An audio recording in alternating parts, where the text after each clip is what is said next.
The wind in San Cielo did not just blow. It scoured. It carried the grit of the Arizona territory, a fine, copper-colored dust that found its way into the seams of the tightest windows and settled in the lines of a woman's face before she had even reached her 30th birthday. Lillian Hartwell sat by the single window of her small clapboard house, the needle in her hand moving with a rhythm born of necessity. It was late afternoon. The sun, a heavy, burning coin, was beginning its descent toward the jagged spine of the mountains to the west. Inside, the air was stifling, smelling of dry pine and the lavender sachets her mother used to make a scent that was fading, much like the memory of the woman herself. Lillian pushed the needle through the heavy canvas of a miner's coat. Her fingers were calloused, the skin rough against the fabric. She was 28 years old, but in this town, at this time, she felt as ancient as the bedrock beneath the mines. She paused, looking out at the street. San Cielo was a scar on the earth, a collection of false front buildings and tents that had hardened into permanence. It was a place where men came to dig for silver and lost their souls to whiskey and cards. For a woman alone, it was a cage. 5 more stitches, she whispered to herself. Just 5 more. And then I can buy flour. She finished the coat, bit the thread with her teeth, and folded the garment. It was heavy work for little pay, but it was honest, or so she told herself. The town saw it differently. To the good people of San Cielo, Lillian Hartwell was not a seamstress struggling to survive. She was a woman who could not keep a husband. She stood up, smoothing her skirts. The dress she wore was faded blue calico, mended 3 times at the hem. She grabbed her bonnet, tying it firmly under her chin to hide the stray wisps of blonde hair that the wind loved to tear loose. She picked up the coat and opened the door. The heat hit her like a physical blow. The street was busy. Men with faces blackened by soot walked heavily toward the saloon. Horses stood hitched to rails, their tails flicking away the relentless flies.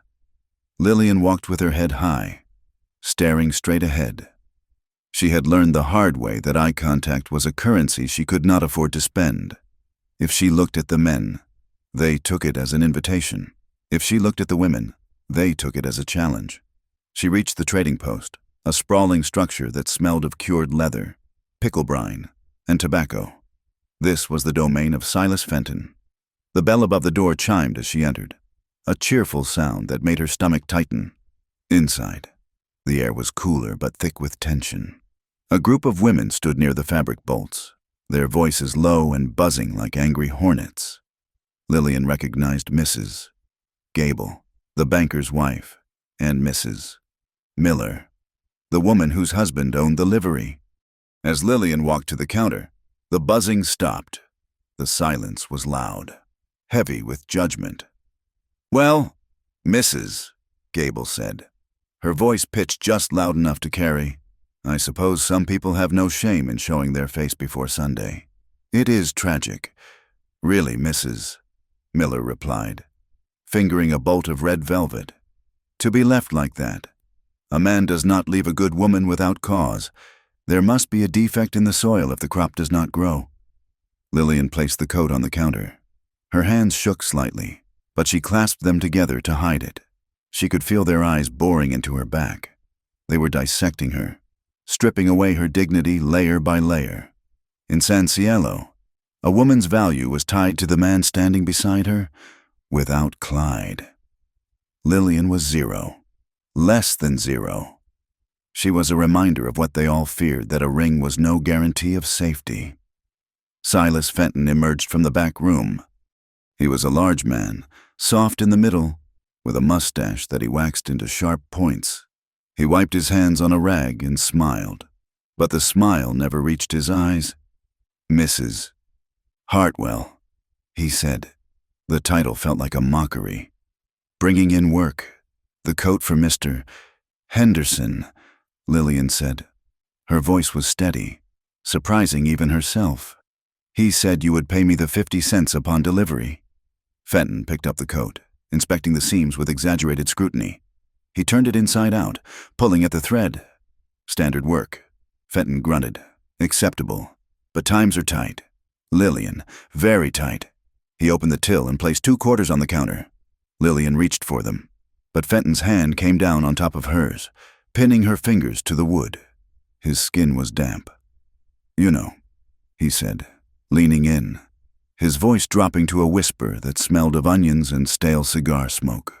"A woman in your position, living alone in that house. It is precarious. People talk. They say you have no protection." Lillian pulled her hand back as if burned. "Snatching the coins. I have the law, Mr. Fenton, and I have my faith." Fenton chuckled, a wet, rattling sound. The law in San Cielo is written by men who drink in my saloon. Lillian, and as for faith, faith does not pay the property tax." Lillian froze. "My mother paid for that house in full. The deed is clear. Is it?" Fenton's eyes glinted with malice. "Paper is fragile. My dear, it burns. It gets lost. It gets reinterpreted. You best be careful. A woman without a husband, wandering the streets. She might be mistaken for a vagrant. And you know what the new town ordinance says about vagrancy." Lillian felt the blood drain from her face. Vagrancy. It was the catch-all crime. If they labeled her a vagrant, they could arrest her, confiscate her property to pay for her keep, and run her out of the territory. She turned to leave, her heart hammering against her ribs. She needed to get out. She needed air. Just as she reached the door, it swung open. The light from the street was blocked by a silhouette. The atmosphere in the store shifted instantly. The buzzing of the women ceased. Fenton stopped wiping the counter. A man stepped inside. He moved with a silence that was unnerving, his boots making no sound on the wooden floorboards.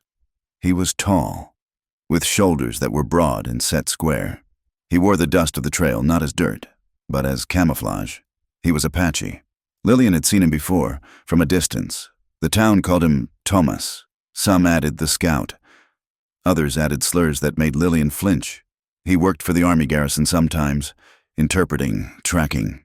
He walked the line between 2 worlds, and both worlds hated him for it. He wore trousers of heavy wool and a calico shirt, but his hair was long, held back by a strip of red cloth, and he wore moccasins that reached his knees. He did not look at the floor.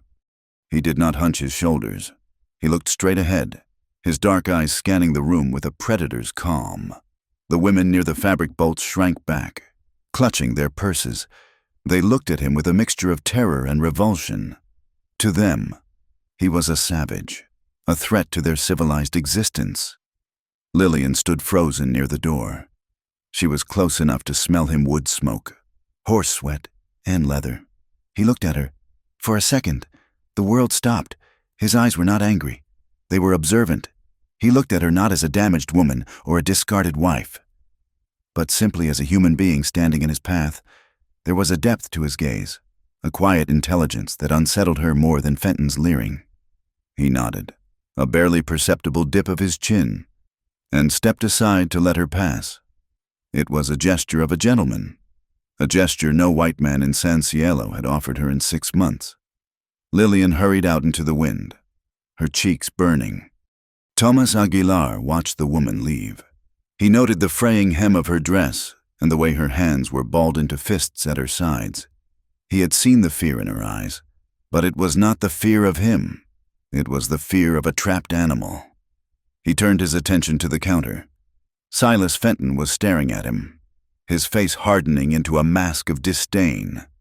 "We do not serve your kind here unless you have coin up front," Fenton spat. Thomas reached into his pocket and placed a silver dollar on the counter. The sound of the heavy coin hitting the wood rang out in the silent store. "Coffee," Thomas said. His voice was low, his English crisp and without accent, and a box of 44 cartridges. Fenton hesitated, eyeing the silver. Greed won out over prejudice, as it always did.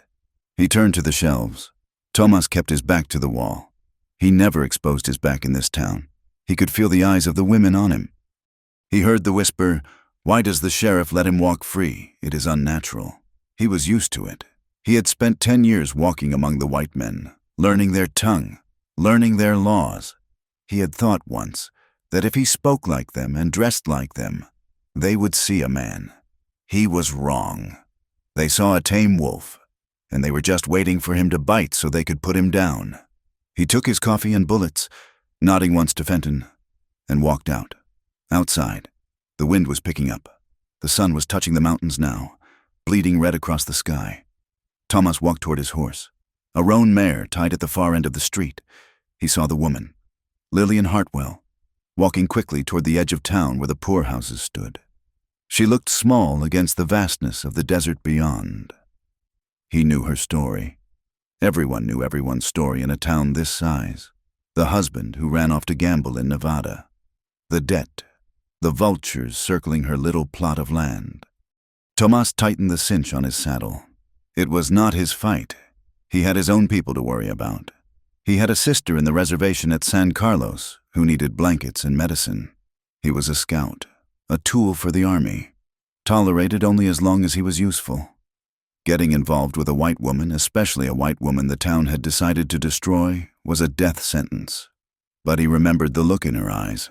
She hadn't looked at him with hate. She had looked at him with recognition. Lillian reached her house and bolted the door. The sanctuary of the four walls felt fragile tonight. Fenton's words echoed in her mind. Vagrancy. Reinterpreted papers. She placed the 50 cents in the tin jar on the mantelpiece. It was not enough. It was never enough. She sat on the edge of her bed, her mother's quilt beneath her hands. The house creaked in the wind. She felt a sudden, overwhelming surge of anger. Why? Why was it a crime to be alone? Why was her worth measured by the absence of a man who had stolen her jewelry and left in the middle of the night? She walked to the small mirror hanging over the wash basin. She looked at her reflection. She saw the tired lines around her eyes. "You'll never be loved again," she whispered to the glass. It was a thought that had been nagging at her. But now, after the scene in the store, it felt like a prophecy. She turned away from the mirror and went to the small wooden chest at the foot of her bed. She needed to see the deed. She needed to touch the paper that proved she existed, that she owned a piece of this earth. She opened the chest and dug through the linens. Her fingers brushed the cool, smooth surface of the document envelope. She pulled it out. It was empty. Lillian stopped breathing. She turned the envelope upside down. Nothing fell out. She fell to her knees, frantically tossing the linens out of the chest. Sheets, pillowcases, her mother's Bible. She shook the Bible. Nothing. The deed was gone. Panic, cold and sharp, pierced her chest. She had seen it there 2 weeks ago. No one had been in the house, no one except... She remembered a deputy, Wade Mercer, coming by 3 days ago to inspect the chimney for fire safety hazards. He had been alone in the bedroom for less than 2 minutes while she fetched him a glass of water. "No," she gasped. "No, they wouldn't." But she knew they would. This was the law Fenton spoke of. If the deed was gone, and the records at the town hall were adjusted, she was squatting on land that wasn't hers. A heavy knock on the door made her jump. She scrambled to her feet, clutching the empty envelope. "Who is it?" she called out, her voice trembling. "Deputy Mercer," came the voice from outside. It was a smooth, mocking baritone. "Open up, Mrs. Hartwell. We have business to discuss regarding the ownership of this property." Lillian backed away until her back hit the cold stove. The sun had set. The house was filling with shadows. She realized then that the wind outside was not the only thing trying to scour her from the face of the earth. The town of San Cielo had decided to erase her. She looked around the room for a weapon. Her sewing scissors lay on the table. She grabbed them, holding the cold steel against her palm. She was not a fighter. She was a seamstress. But as she moved toward the door to face the man who had stolen her life, a strange, desperate resolve hardened in her gut. Outside, in the deepening twilight, down the street at the livery stable, Tomas Aguilar did not ride out of town as he had planned. He stood in the shadows, smoking a hand-rolled cigarette, watching the deputy bang on the widow's door. He knew he should leave. He knew the smart play was to ride into the desert and forget the blue-eyed woman with the mended dress. But Tomas had never been good at doing what he was told. He dropped the cigarette and crushed it under his heel. He did not move to help, yet he could not strike a deputy in broad view, but he did not leave. He waited. He watched.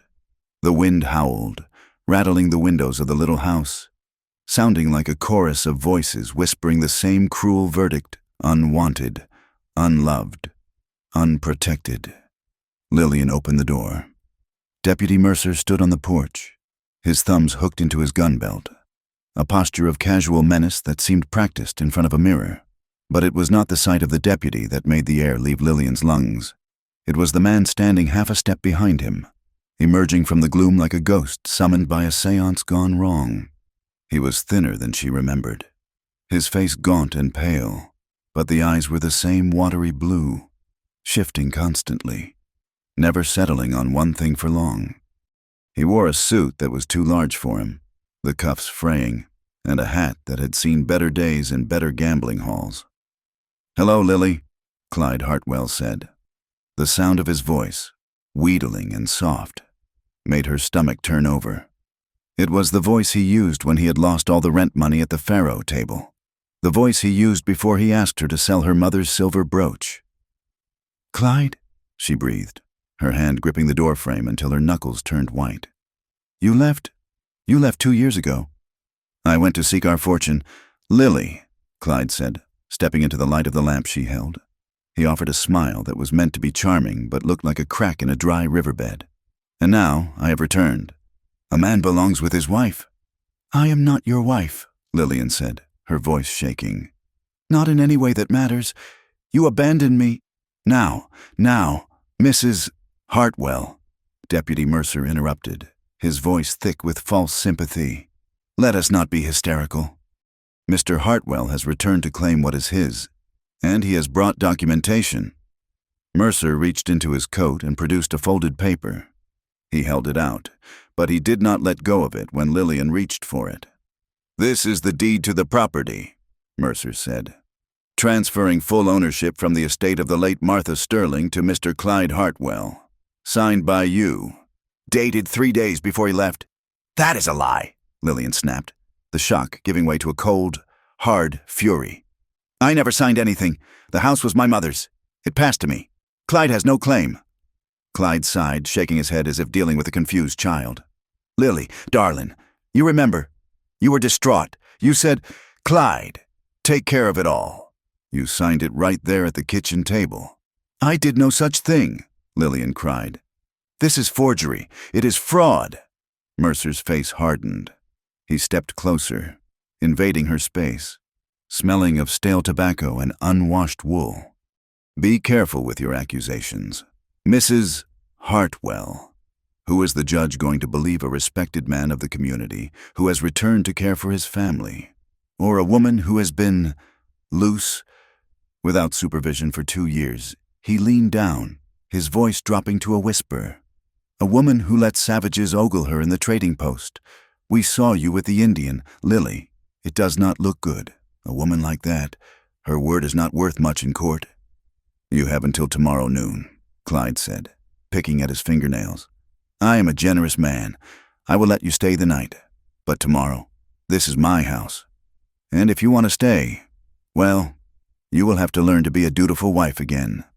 He looked her up and down, a lewd assessment that made her skin crawl. "Get off my porch," Lillian whispered. "Noon," Mercer repeated. "Or I return with an eviction notice. And if you resist, it will be the lockup." They turned and walked away into the darkness. Lillian slammed the door and threw the bolt, then backed away, her hands trembling uncontrollably. She felt tainted. Clyde's presence lingered in the room like a foul odor. She could not stay in the house. Not right now. The walls felt like they were closing in, shrinking to the size of a prison cell. She needed to breathe. She grabbed her shawl, extinguished the lamp, and slipped out the back door. The night was cool, the wind having died down to a breeze.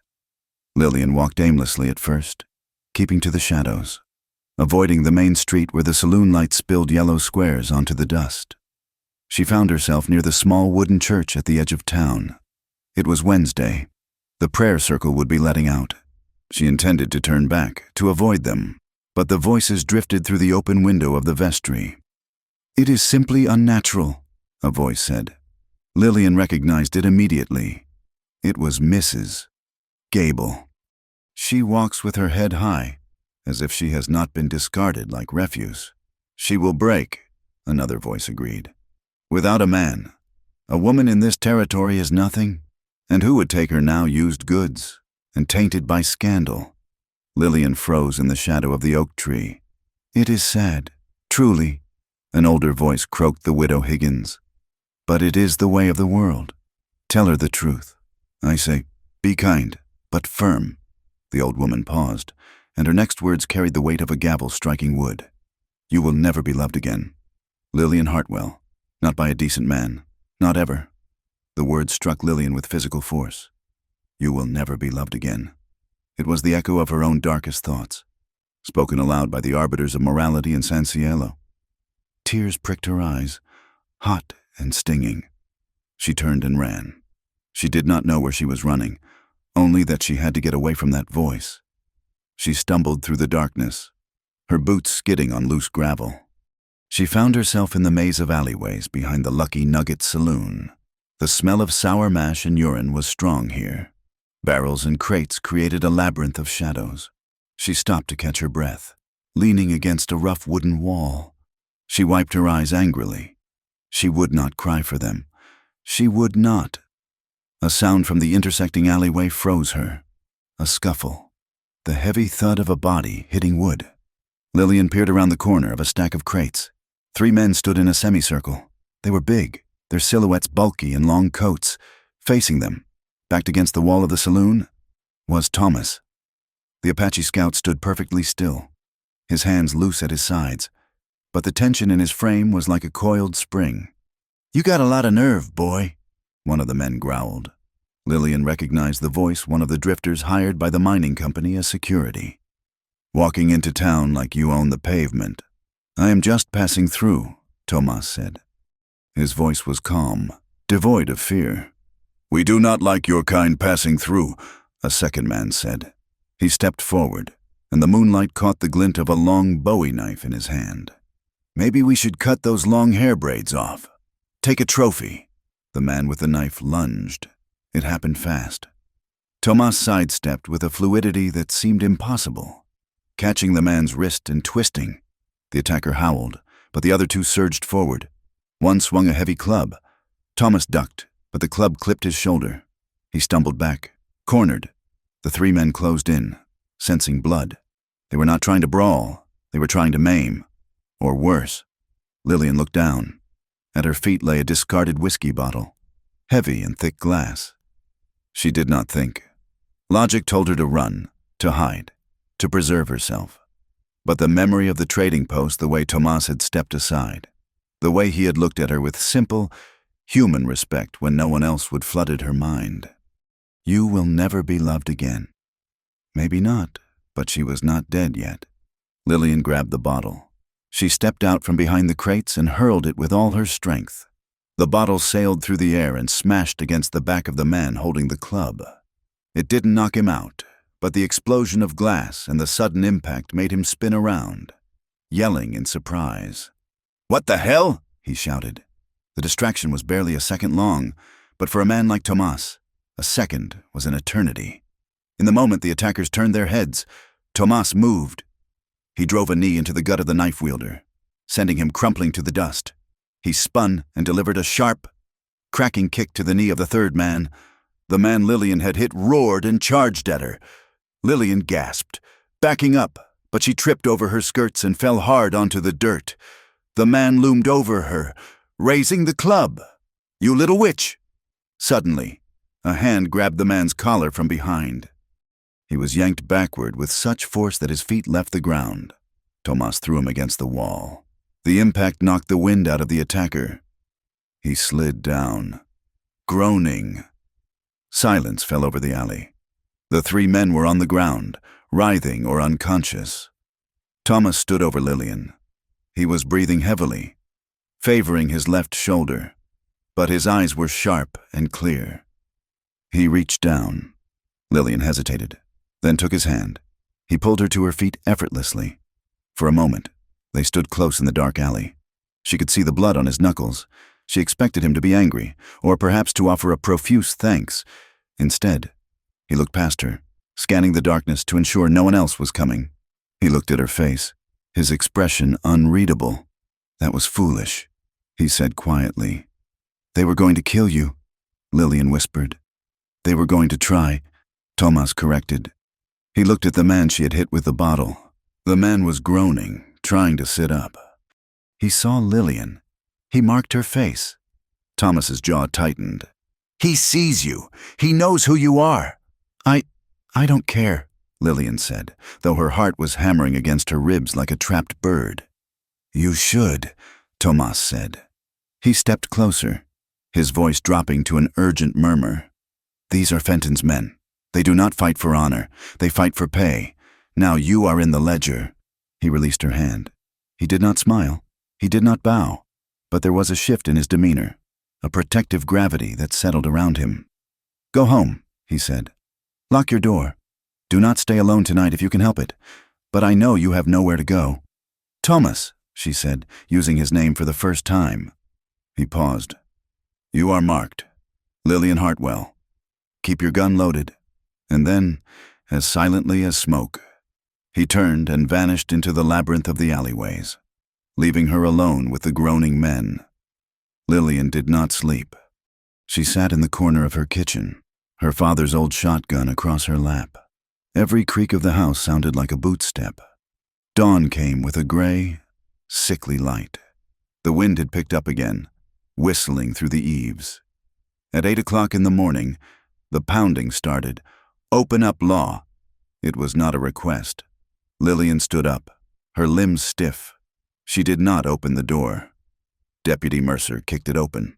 He stormed in, followed by 2 other men, not Clyde this time, but rough-looking deputies she didn't recognize. Clyde was likely waiting to make his grand entrance once the property was vacated. "Lillian Hartwell," Mercer barked, holding up a piece of paper. "You are under arrest." "Arrest." Lillian dropped the shotgun. It clattered on the floor. "For what I have done, nothing." "Grand larceny," Mercer said. A smug grin plastered on his face. "Silas Fenton reported a theft from his store yesterday. A gold pocket watch. We have a witness who says you were acting suspiciously near the counter." "I was never near the counter. I only dropped off a coat."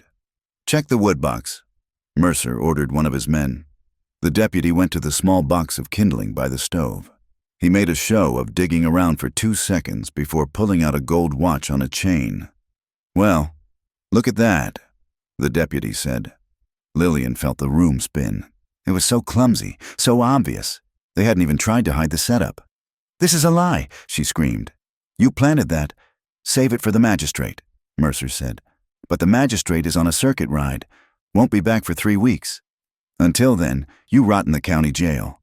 Unless," he paused, looking around the room, "unless you want to avoid the shame of a cell. If you are not here, we cannot arrest you. And if you are not here, Mr. Hartwell can reclaim his property without fuss." It was the ultimatum. Leave town now, with nothing but the clothes on her back, or go to jail and lose everything anyway. "I have nowhere to go," Lillian whispered. "Not my concern," Mercer said. "You have 1 hour to gather your effects and vacate the premises. If I see you in San Cielo after 9 o'clock, you go in irons." He turned and walked out, leaving the door wide open. Lillian stood in the wreckage of her life. They had taken her home, her name, and now they were driving her into the desert like a stray dog. She moved mechanically. She grabbed a canvas sack. She packed 2 dresses, a loaf of bread, a canteen, and her mother's Bible. She took the shotgun and the box of shells. She walked out the back door, avoiding the street. She headed toward the edge of town, where the scrub brush began. She didn't know where she was going. She just walked, near the old water tower, a structure of rotting wood on the perimeter of the mining camp. A shadow detached itself from the supports. It was Tomas. He was mounted on his roan mare, and he held the reins of a second horse, a sturdy, shaggy-coated paint. He did not look surprised to see her. He looked like a man who had read the weather and knew exactly when the storm would break. Lillian stopped. She looked at him, then back at the town that had rejected her. "They are coming for me," she said dully. "They say I stole a watch." "I know," Tomas said. "I saw Mercer leave the store with it this morning." He rode closer. The horse snorted, stomping a hoof. "You have two choices, Lillian," Tomas said. His voice was hard, stripped of any false comfort. "You can stay. You can try to fight them in their courts, with their laws. You will lose. You will go to prison. And while you are there, Clyde will sell your land and Fenton will take the rest." "And the other choice?" she asked, shielding her eyes from the sun. "You ride with me." Tomas said, "I am leaving. I have business in the high country, near the White Mountains." "It is hard country, dangerous." "Why would you take me?" "Because you threw the bottle," he said simply. "And because I need someone who can read the white man's maps and papers better than I can. I have a job to do. I can pay you." He leaned down from the saddle, resting his forearm on the horn. "If you ride with me as my employee, my interpreter, it gives you a status, a legal bond. Under the Army regulations, a scout is permitted to hire assistance. It is a thin shield, but it is better than no shield. It protects you from the vagrancy laws. As long as you are with me, you are working. You are not a vagrant." Lillian stared at him. Go with him, an Apache man alone, into the mountains. If she did this, there was no going back. The town would brand her something worse than a vagrant. They would call her a traitor to her race. They would say she had gone wild. She looked back at the town. She saw the dust rising from the street. She imagined Clyde sitting in her mother's rocking chair, smiling. She looked at Tomas. His face was stoic, but his hand was extended slightly, waiting. He was offering her a lifeline, not out of pity, but out of a shared defiance. He was the only person who had treated her with dignity. "They say you are dangerous," Lillian said. "I am," Tomas replied, "but I am not false." Lillian adjusted the strap of her bag on her shoulder. She gripped the shotgun. The fear was there, pounding in her throat. But underneath it was a spark of something new. Rage, and the desire to survive. She walked up to the paint horse. She didn't know if she could trust him with her life, but she knew for a fact she couldn't trust the men behind her. "I don't know how to ride very well," she said. Tomas nodded. "You will learn, or you will walk." He gestured to the stirrup. Lillian Hartwell put her foot in the iron, grabbed the saddle horn, and pulled herself up. She turned her back on San Cielo, on the church ladies, on Clyde, and on the law that had failed her. "Let's go," she said. Tomas kicked his horse into a trot, heading not toward the road, but straight out into the open desert. Lillian followed, leaving the only life she had ever known behind in the dust. The silence of the desert was not empty. It was heavy. It pressed against Lillian's eardrums. A stark contrast to the cacophony of judgment and noise she had left behind in San Cielo. They had been riding for 6 hours. The town lights long since swallowed by the undulating darkness of the scrublands. The night air in the high desert was deceptive. The day had been a furnace. But as the moon rose a sharp, white sickle cutting the sky, the temperature plummeted. Lillian shivered in her thin calico dress. Her shawl was inadequate against the biting wind that swept down from the mesas. She rode the paint horse, a beast with a jarring gait that seemed to find every loose stone on the trail. Her legs ached with a dull, throbbing pain she knew would be agony by morning. She gripped the saddle horn until her fingers cramped, terrified that if she let go, she would slip into the blackness and be left behind. Ahead of her, Tomas rode with the ease of a man sitting in a rocking chair. He did not slump, nor did he ride stiffly. He moved with the animal, a fluid extension of the roan mare. He had not spoken since they hit the open trail. Lillian watched his back. He was an enigma, a silhouette against the stars. The town had called him a savage, a danger, a creature of violence. Yet, every time the wind kicked up a cloud of stinging sand, she noticed he shifted his horse slightly to the left windward, placing his body and his mount between the grit and her. He did it without a word. a silent shield breaking the worst of the elements. Sometime past midnight, Tomas slowed. He raised a hand, palm flat, and the horses came to a halt near a cluster of boulders that offered a natural windbreak. "We rest here for 3 hours," Tomas said. His voice was low, carrying easily in the stillness. Lillian tried to dismount, but her legs refused to cooperate. Her knees buckled as her feet hit the ground. She braced herself for the impact. But it never came. A hand caught her elbow firm. Steady, but impersonal. Tomas held her upright just long enough for her to find her balance, then immediately stepped back. "Walk a little," he advised, turning away to attend to the horses. "The blood needs to move, or you'll be stiff as dead wood tomorrow." Lillian nodded. Rubbing her arms, she watched him. He did not sit. He did not drink. First, he loosened the cinches on the saddles to let the horses breathe. He checked their hooves, lifting each leg with a murmured word of reassurance to the animals. He took a rag from his saddlebag and wiped the sweat from their flanks. Only when the animals were settled did he reach for his canteen. He uncorked it, but he did not drink. He walked over to Lillian and held it out. "Drink," he said. "Small sips.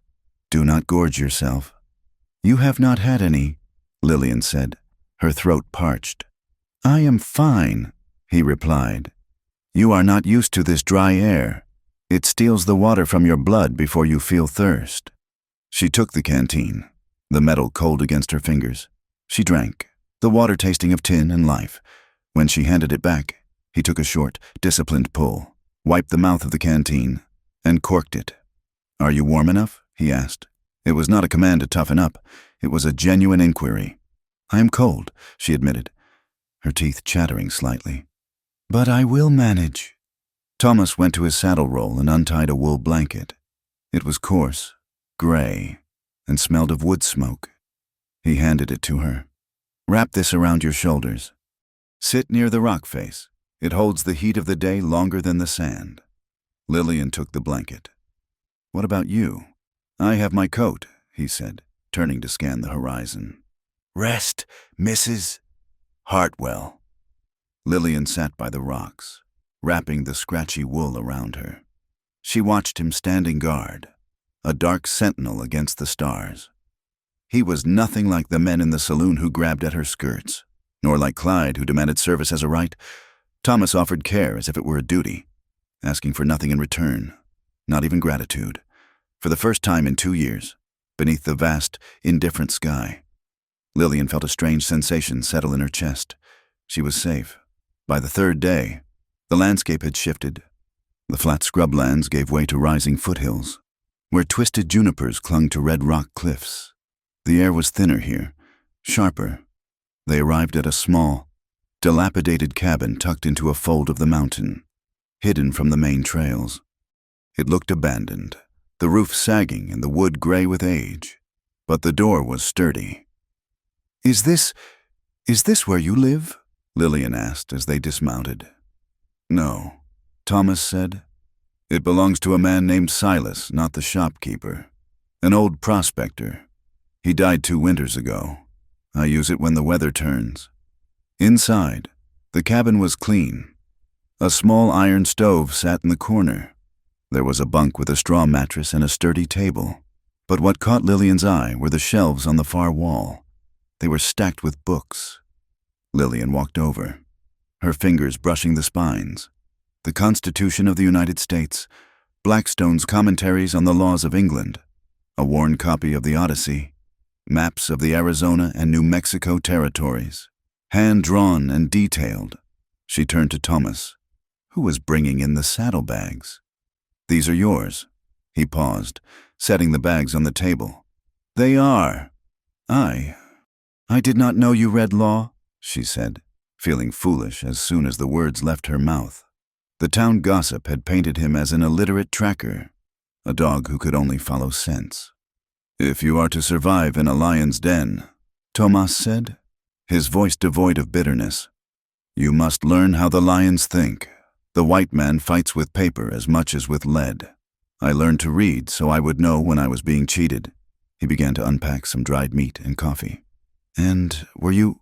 Lillian asked. Cheated. Every time, he said simply. He looked at her, his dark eyes intense. I work for the army not because I love the blue coat.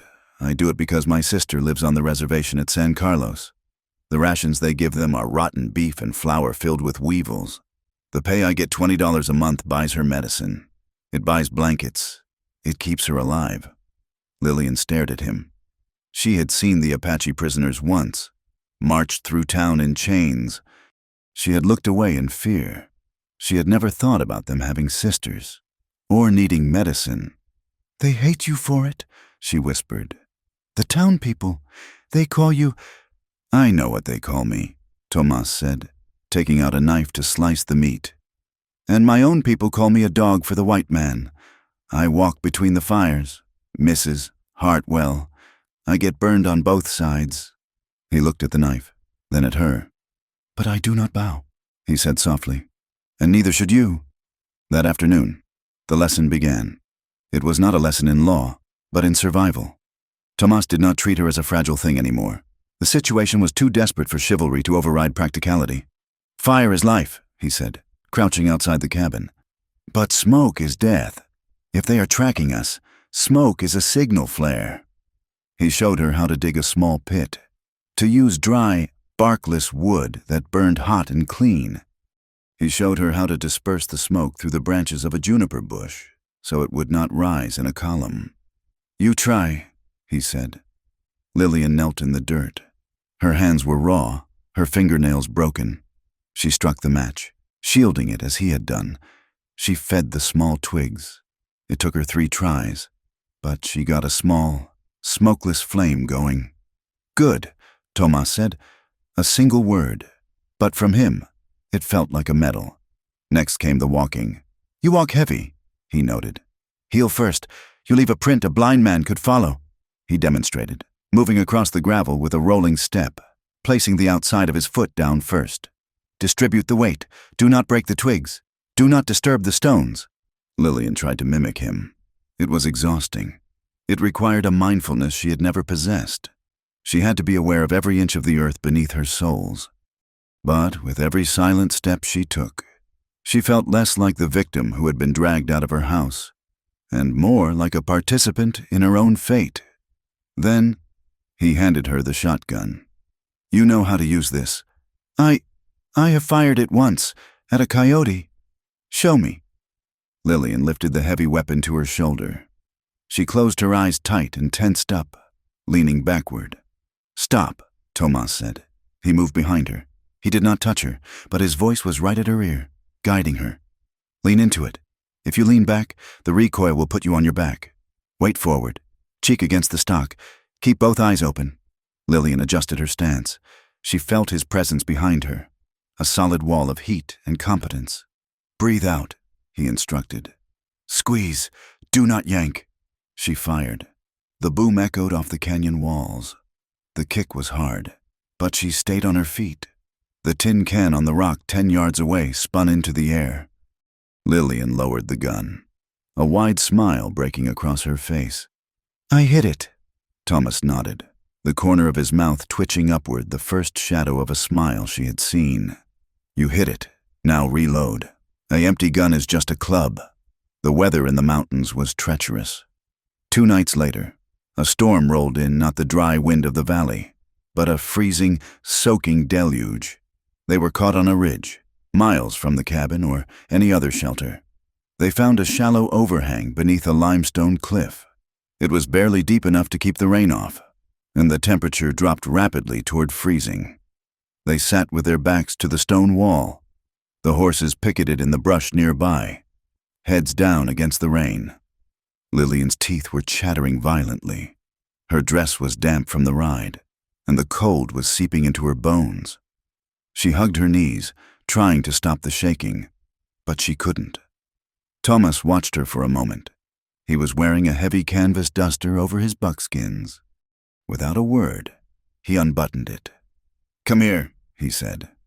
Lillian looked at him, startled. "What?" "You are going into hypothermia," he stated clinically. "The blanket is wet. Body heat is the only way." He opened the left side of the large coat. Lillian hesitated only for a heartbeat. The cold was a physical pain now. She scooted closer to him. He wrapped the heavy coat around her shoulders, pulling her into the side of him. It was not a romantic embrace. It was a survival tactic, but the effect was immediate. His body heat was intense, radiating through his shirt. They sat there, huddled together in the small, dry pocket of air, while the rain lashed down just inches from their boots. Lillian's head rested near his shoulder. She could smell the rain, the sage, and the scent of him, soap root and tobacco. Her shivering began to subside. In the darkness, the silence between them changed. It was no longer the silence of strangers, nor the silence of a guide and his client. It was the silence of two people who were the only living things in a dead world. She could feel the steady rhythm of his breathing. She felt the urge terrifying and sweet to turn her face into his neck, to close the small distance that remained. She wanted to be held, not just for warmth, but because she had been starved of touch for so long. She felt Thomas tense slightly. He was aware of it too. The line between survival and intimacy was blurring. He shifted, just a fraction, creating a tiny bit of space. He did not pull away, but he re-established the boundary. "Sleep if you can," he said, his voice rougher than usual. "I will watch the trail." Lillian closed her eyes, fighting the disappointment that mingled with her relief. He was a gentleman. He would not take advantage of a woman who was cold and frightened. And because of that, she found herself trusting him more than she had ever trusted the man to whom she had been married. The next morning, the sun broke through, bright and deceivingly cheerful. They rode down into a valley to water the horses at a creek. Tomas signaled for her to stay back in the tree line while he checked the muddy bank for tracks. He spent a long time looking at the ground. When he returned, his face was grim. "We are not alone," he said. "Mercer?" Lillian asked, gripping the reins. "No, not Mercer. 4 riders, shod horses, heavy loads. They stopped here maybe 2 hours ago." He reached into his saddlebag and pulled out a piece of paper that had been folded and refolded. "I found this tacked to a tree near the crossing," he said, handing it to her. Lillian took the paper. It was a printed notice, the ink smeared slightly by the rain. "Wanted Lillian Hartwell for grand larceny and flight from justice. Reward $50. Contact Deputy W. Mercer or Mr. C. Hartwell. San Cielo. $50. It was a fortune. Men killed for $5 in this territory. "They have put a bounty on me," Lillian whispered, the paper shaking in her hand. I am worth more to them captured than I ever was as a wife." "They want the land," Thomas said. "As long as you are alive and free, the title is contested.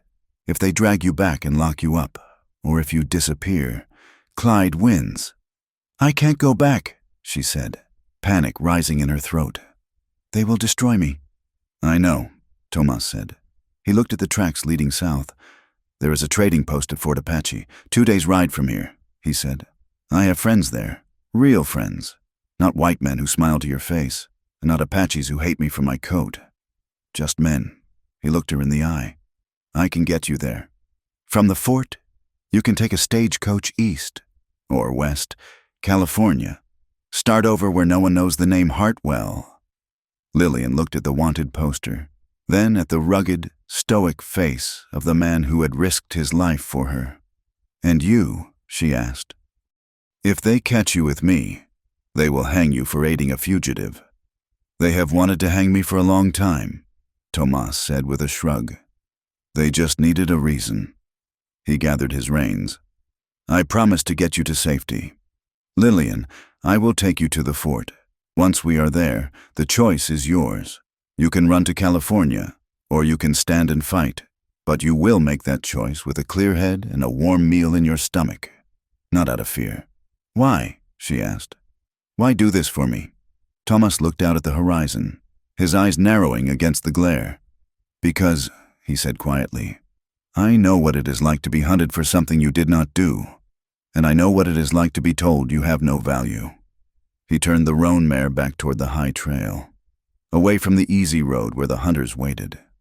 "Let's go," he said, We have a mountain to cross. Lillian folded the wanted poster and shoved it deep into her pocket. She took a breath of the thin, pine-scented air. She checked the load in her shotgun, settled her weight forward in the saddle, and followed him. The need for supplies drove them down from the safety of the high timber and into the jagged, dusty throat of civilization.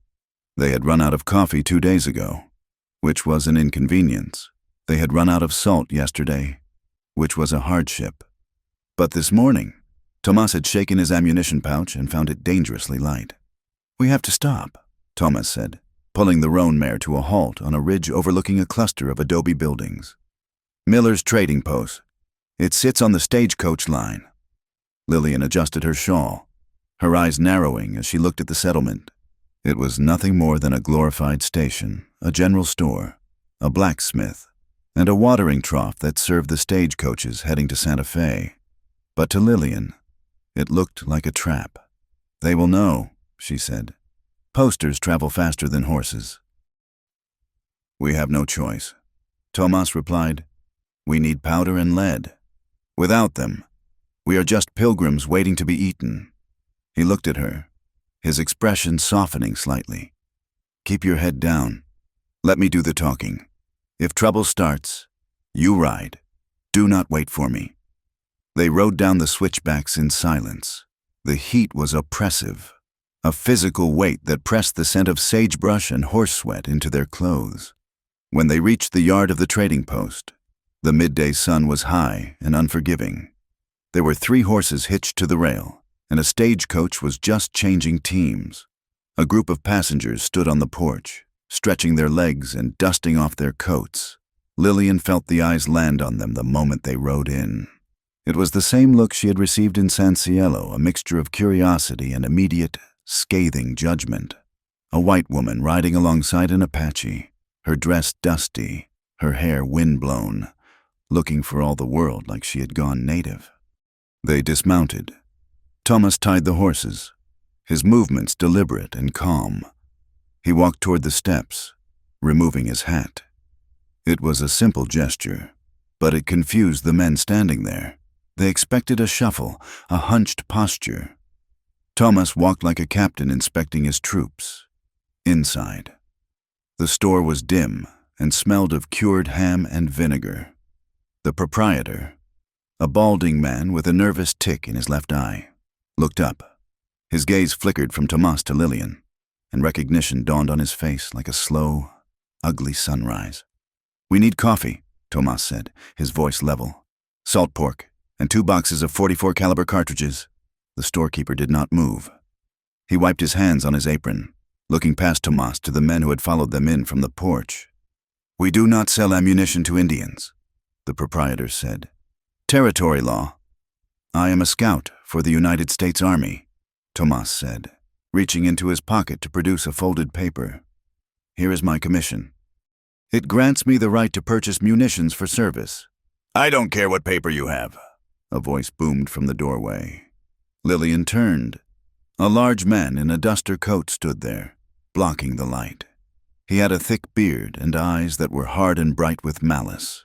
Behind him stood 2 other men, and behind them, stepping out of the shadows of the porch like a specter, was Clyde Hartwell. Lillian's breath hitched in her throat. Clyde looked cleaner than she'd last seen him. He was shaved, wearing a new suit. He looked every inch the grieving, concerned husband. Well, the big man said, looking at Lillian. "If it isn't the runaway. We heard about you, little lady. Left a good Christian home to run in the dirt with a savage." "Clyde," Lillian whispered. Clyde stepped forward, his face a mask of tragic sorrow. "Lily! Oh, thank God. We have been so worried. Look at you. You are filthy." He turned to the crowd that was gathering. "She is not herself." The fever took her mind. She does not know what she is doing. "I know exactly what I am doing," Lillian said, her voice shaking but audible. "I am leaving a thief and a liar." "Hush now," Clyde said, moving as if to touch her. "You are hysterical. That is the Apache magic talking. He has bewildered you." The big man laughed. "Bewildered. Is that what we are calling it now? Looks to me like she is just a woman who likes it rough. A woman who turns her back on her own kind. He spat on the floor, the glob of spittle landing inches from Lillian's boot. You got no shame. You are spoiled meat, lady. No white man will ever touch you now. You will never be loved again by anyone decent. The words hung in the air, heavy and poisonous. You will never be loved again. Tomas stepped between Lillian and the big man. He did not draw the knife at his belt. He did not reach for the Colt on his hip. He simply stood there, his posture relaxed, his hands open. Step aside, boy, the big man growled. Unless you want to get skinned. You speak of decency, Tomas said.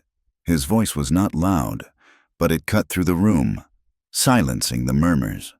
He spoke English with a precision that mocked their own slurred, lazy speech.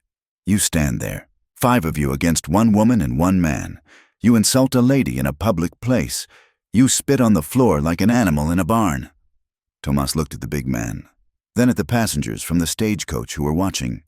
In my culture, Tomas continued, we do not insult women who are under protection, and we do not brag about decency while acting like curs. Is this the civilization you are so proud of? Is this the manner of a white gentleman? The big man reddened. He had expected the Apache to snarl, to fight, to give him an excuse to shoot. He had not expected to be dressed down like a schoolboy. The passengers were looking at him now, and the look was not admiration. It was embarrassment. You watch your mouth, the man sputtered, but he took a half-step back. My mouth speaks only what my eyes see. Tomas said, we will take our supplies. We will pay for them with silver, and we will leave. Unless you prefer to explain to the army why you refused service to a scout on active duty and assaulted his charge. He placed $2 silver on the counter. The sound was loud in the quiet room. Give him the cartridges, the big man muttered to the storekeeper, his face burning with humiliation. Let the trash go. Clyde stepped forward then, his eyes cold. You can take the bullets, Apache, but the woman stays. She is my wife. The law says she belongs to me. The law, Tomas said, turning to Clyde, says a man cannot claim property he has abandoned. You will have to take that up with the judge in Tucson. Until then, she rides with me. Thomas took the box of ammunition the storekeeper shoved at him. He took Lillian's arm, not grabbing her, but offering support. Come, Lillian. They walked out. The crowd parted. No one raised a hand. Thomas had shamed them into inaction. He had used their own rules of honor against them, holding up a mirror they did not like to look into. But as they mounted their horses, Clyde called out from the porch, Run, Lily. Run as far as you want, but you are branded now. And I have the papers, I have the witnesses. You are nothing but a whore for a savage, and the whole territory knows it. Lillian did not look back. She kicked the paint horse into a gallop, tears of rage and shame stinging her eyes. They rode hard, putting miles between them and the poison of Miller's trading post. They did not stop until nightfall. They found a campsite deep in a box canyon, a narrow slit in the earth where the wind could not find them. It was a dry camp, no water for a fire, no comfort. Lillian sat on a flat rock, staring at the ground. The words from the trading post were still ringing in her ears. Spoiled meat, whore, unloved. Thomas was tending to the horses. He had been quiet since the encounter, his face set in a grim line. When he finally approached her, he saw that she was shivering, though the night was not yet cold. You are hurt, he said. It was not a question. No, Lillian said, wiping her face. I am fine. Your spirit is hurt, Thomas said. He sat down across from her, not too close, but close enough that she could feel his presence. Do not listen to the howling of coyotes. Lillian, they only make noise to hear themselves. They are right, though, Lillian whispered. In the eyes of the world, I am ruined. Clyde has twisted everything. He has made me into something dirty. Dirt washes off, Thomas said. He reached for his saddlebag and pulled out his shirt. It was the calico one he had worn that day. The sleeve was torn where he had snagged it on a mesquite thorn during their ride. Can you fix this? He asked, holding it out. I am no good with a needle. Lillian looked at the shirt, then at him. She knew what he was doing. He was giving her a task.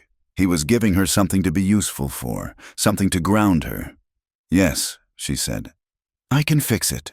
She took her small sewing kit from her bag. Thomas took the shirt off. Underneath, his chest was broad and scarred. There was a long, jagged white line running across his ribs, an old knife wound.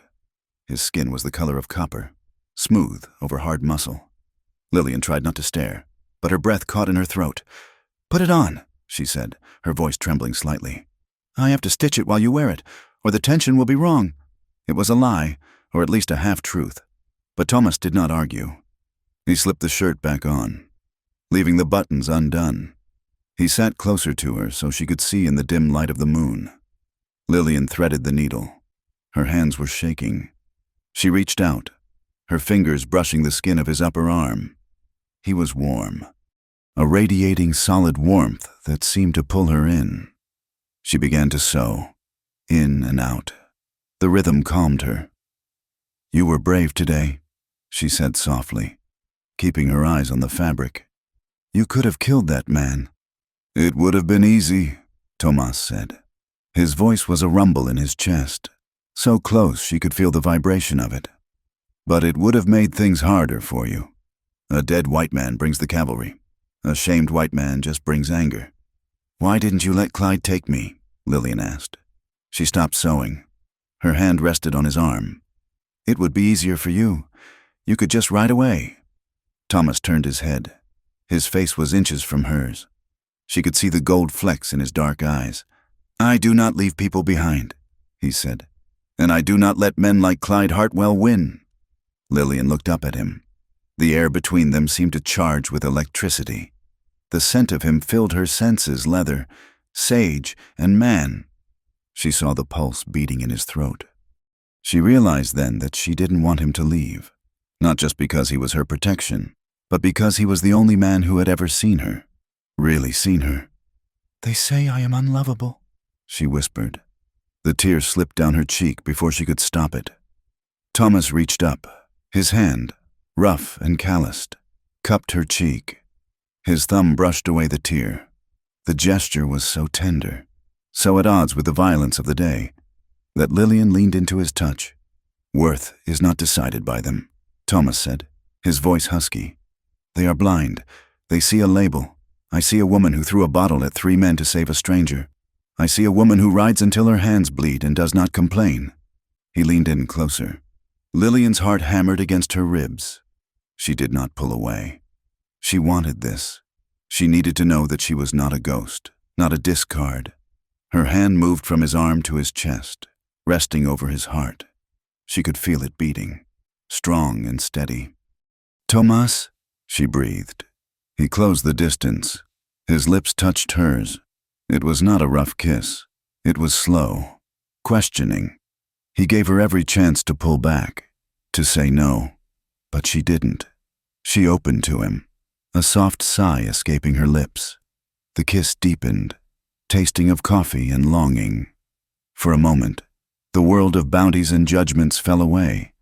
There was only the heat of his skin, the strength of his hand on her neck, and the sudden, overwhelming realization that she was alive. His other hand moved to her waist, pulling her slightly closer. The friction of their bodies sent a jolt of heat through her that made her gasp. Then, Thomas pulled back. He did not pull away far, just an inch. His forehead rested against hers. They were both breathing heavily. Lillian, he whispered. Don't stop, she said, the words slipping out before she could check them. We have to, he said, though his voice was thick with regret. If we start this, here, now, I cannot protect you. I need my eyes on the dark, not on you. He was right. The danger was out there. Clyde was out there. Lillian nodded, swallowing hard.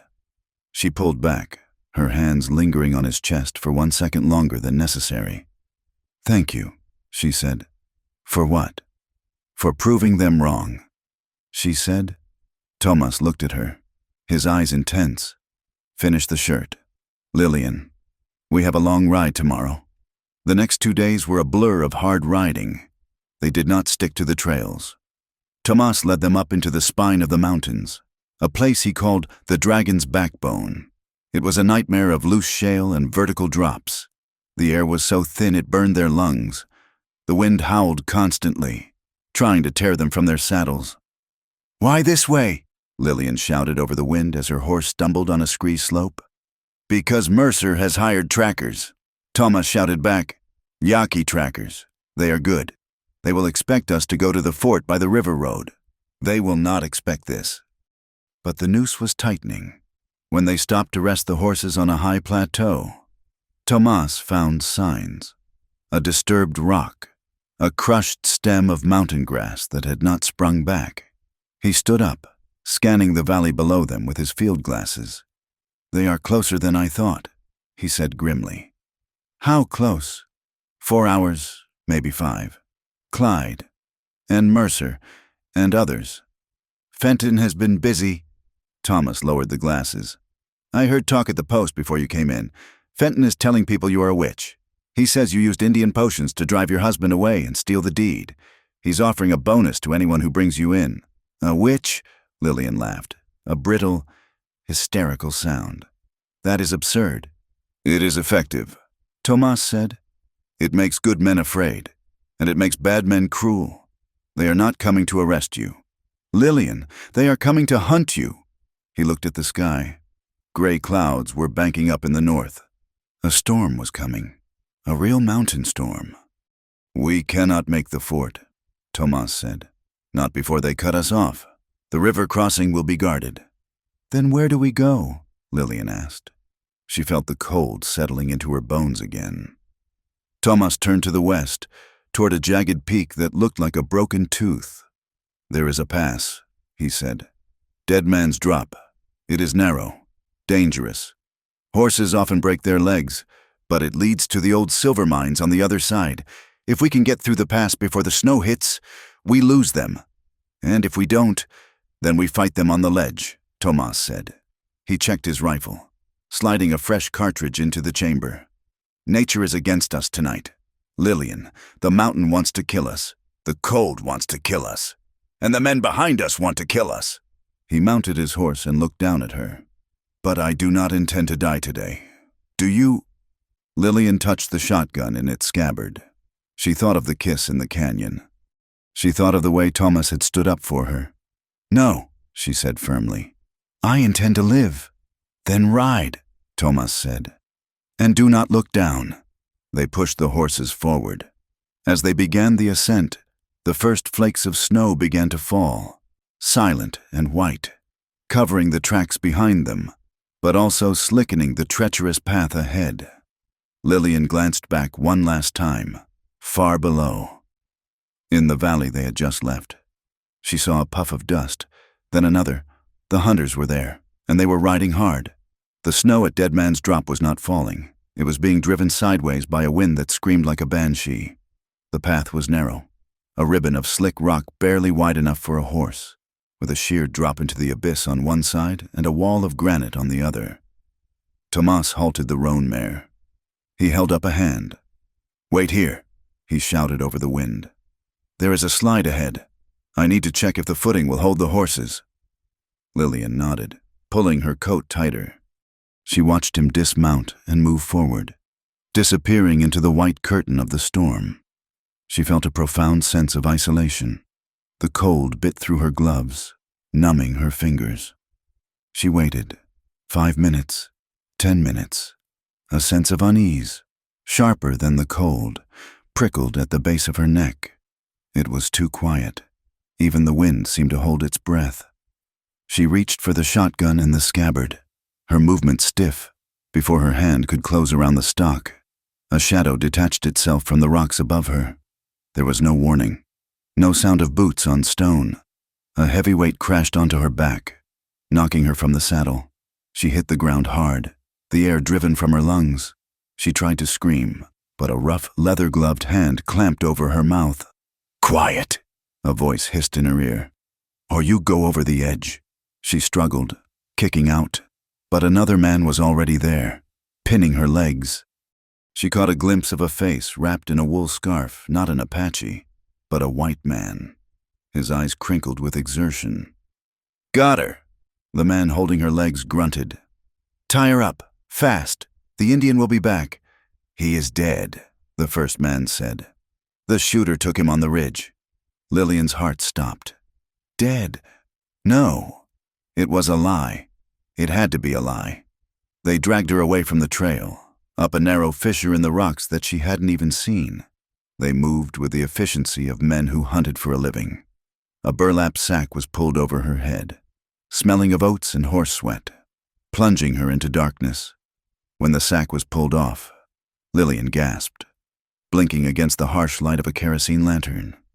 She was in a wooden shack. The walls were rotting, daylight showing through the cracks, but the wind was mostly kept out. It smelled of rat droppings and old mining dust.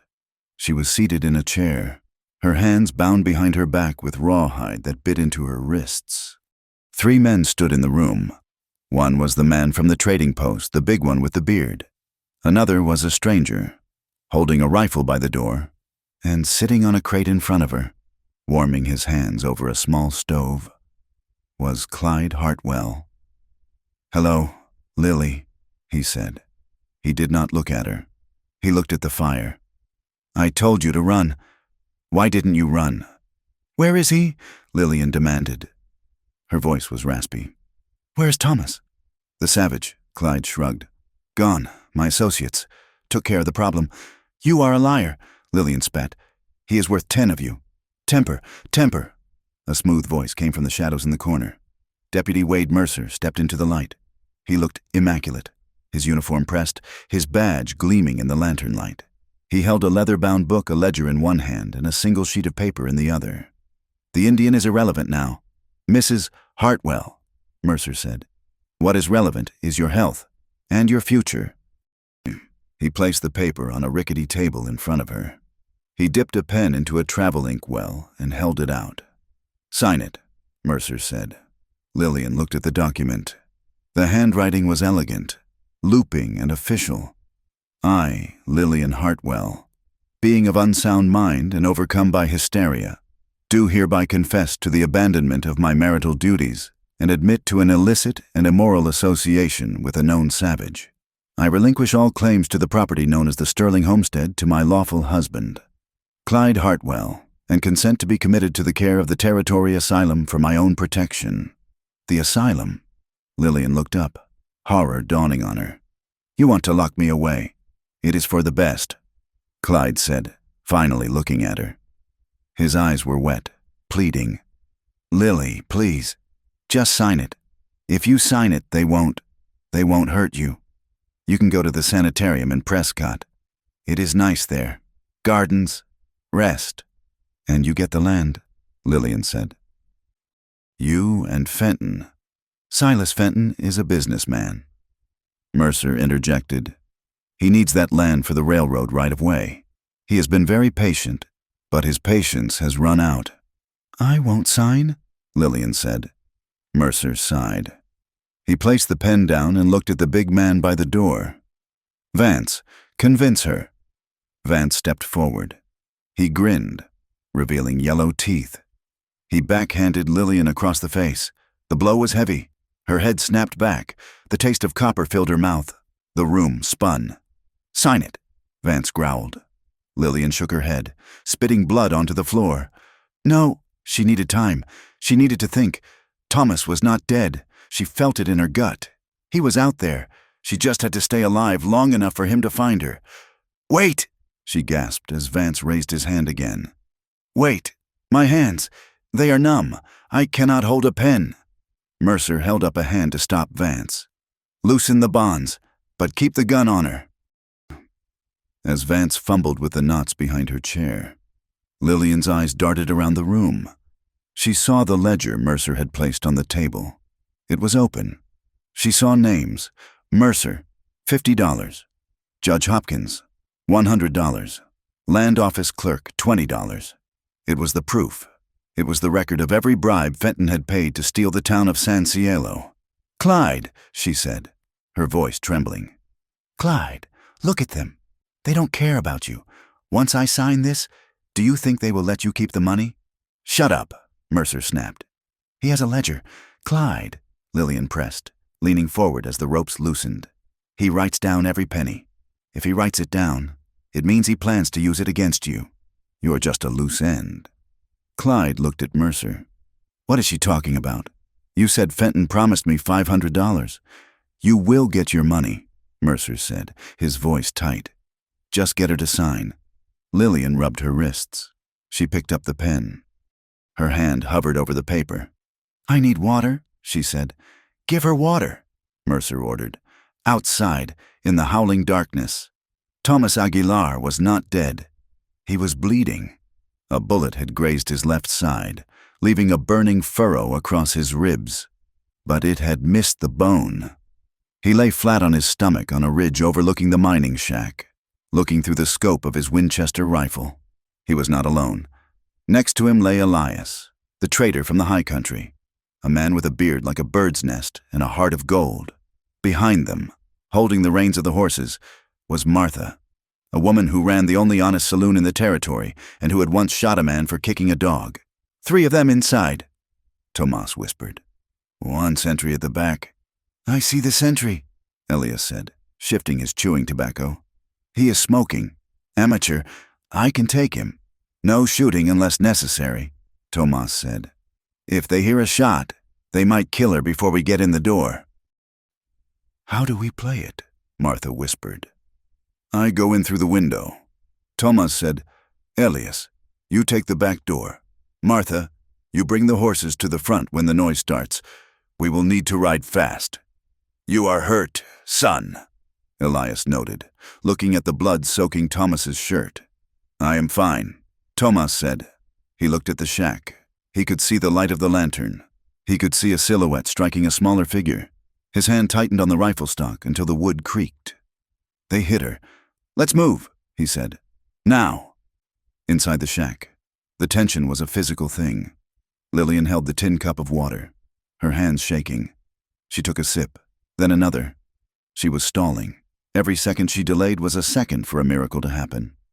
"Enough," Mercer said. "Sign. Now. Or Vance breaks your fingers. 1 by 1. Lillian looked at Clyde. He was pale, sweating despite the cold. "Clyde," she said softly, "you don't have to do this. We can go to the marshal. We can tell him Fenton forced you." "It is too late," Clyde whispered. "He owns everything." Mercer laughed. It was a cold, dry sound. "He is right, Mrs. Hartwell. It is too late." Mercer reached into his coat. He pulled out his revolver, but he did not point it at Lillian. He pointed it at Clyde. The room went deadly silent. What are you doing?" Clyde stammered. "Tying up loose ends," Mercer said. "You see, Clyde, Fenton does not like partners, and you are a liability. A drunk, a gambler. You talk too much. But the deal has changed," Mercer said, thumbing back the hammer. "Here's the new plan. The Apache kills you in a jealous rage. He kills your wife. And then, tragically, I have to shoot the Apache. I become the hero. Fenton gets the land, and you get a nice funeral." Lillian's eyes widened. This was the twist. The law was not just corrupt. It was the murderer. "No!" she screamed. At that exact moment, the window behind Mercer exploded. Glass shattered inward. A dark shape flew through the frame, rolling across the floor. Mercer spun around, firing blindly. The bullet went wide, burying itself in the wall. Tomas came up from the roll, his knife in his hand. He didn't go for Mercer. He went for Vance, who was reaching for his holster. Tomas slammed into the big man, driving him back against the wall. The knife flashed. Vance howled, clutching his arm, his gun skittering across the floor. "Elias, now!" Tomas shouted. The back door kicked open. Elias stood there, a double-barreled shotgun leveled at the room. "Nobody move!" Elias roared. "Or I paint the walls with you!" Mercer froze. He still had his gun pointed halfway between Clyde and Tomas. "Drop it, deputy," Elias warned. "I have 2 triggers and I'm itching to pull both." Mercer's eyes darted around. He was cornered, but he was desperate. He swung the gun toward Lillian. If he couldn't win, he would take the witness. Lillian saw the barrel turn toward her. She was not tied anymore. The adrenaline that had been building in her system exploded. She didn't cower. She didn't scream. She kicked the table with both feet. The table slammed into Mercer's legs just as he fired. The shot went high, shattering the kerosene lantern hanging from the ceiling. Burning oil rained down. The room was instantly plunged into chaos. Flames licked up the dry wood of the floor. Smoke billowed, thick and black. "The book!" Lillian yelled. "Get the book!" She dove for the floor, scrambling through the broken glass and burning oil. Her fingers closed around the leather cover of the ledger. "I have it!" Thomas was at her side in a heartbeat. He grabbed her arm, hauling her up. "Go out the back," he commanded. Mercer was screaming, beating flames off his coat. He raised his gun again, firing through the smoke. Bang wood splintered next to Lillian's head. Tomas raised his Winchester. He had retrieved it from where it fell and fired a single shot. Not to kill, but to suppress. The bullet struck the stovepipe next to Mercer, sending a cloud of soot into his face. "Clyde!" Lillian shouted, looking back. "Come with us!" Clyde stood frozen in the middle of the inferno, staring at Mercer, then at Lillian. He looked at the flames eating the walls. "Run, you fool!" Lillian screamed. Clyde turned and ran, but not with them. He bolted out the front door, disappearing into the night. "Leave him!" Thomas shouted. He pushed Lillian toward the back door where Elias was covering their retreat.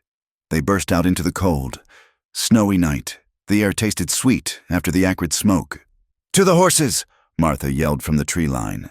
They ran. Lillian clutched the ledger to her chest as if it were a newborn child.